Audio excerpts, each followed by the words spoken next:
থেকে উদ্ধার হওয়া শিশুকন্যার সঙ্গে দেখা করতে গেলেন স্থানীয় বিধায়ক তথা রাজ্যের প্রতিমন্ত্রী তাজিমুল হোসেন।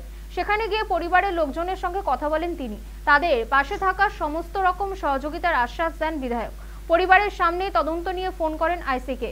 তদন্তে যেন কোনো রকম গাফিলতি না হয় এদিন তারও নির্দেশ দেন বিধায়ক।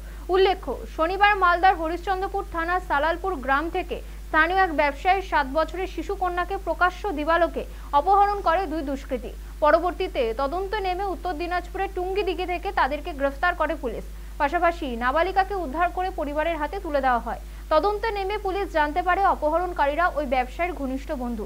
ব্যবসার জন্য অর্থের প্রয়োজনে বন্ধুর মেয়েকে অপহরণ করে মোটা টাকা হাতানোর পরিকল্পনা করেছিল তারা। সেই মতো শনিবার ব্যবসায়ীর মেয়েকে অপহরণ করে তারা। তবে শেষ পর্যন্ত অপহরণের 5 ঘন্টার মধ্যে তাদেরকে পাকড়াও করে পুলিশ। এদিন অপহরণ থেকে উদ্ধার সেই শিশুকন্যার সঙ্গে দেখা করতে যান রাজ্যের প্রতিমন্ত্রী। সেখানে গিয়ে পরিবারের পাশে থাকার আশ্বাস দেন তিনি।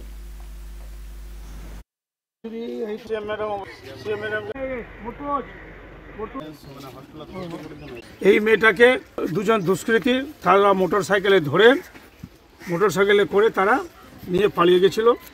পালিয়ে যাওয়ার পর আমাদের যে পুলিশ আমাদের মালদা জেলার এসপি থেকে শুরু করে আইসি থেকে শুরু করে আমাদের তত্ত্বাবধানে আমরা জাকিরবাবুকে ধন্যবাদ জানাচ্ছি।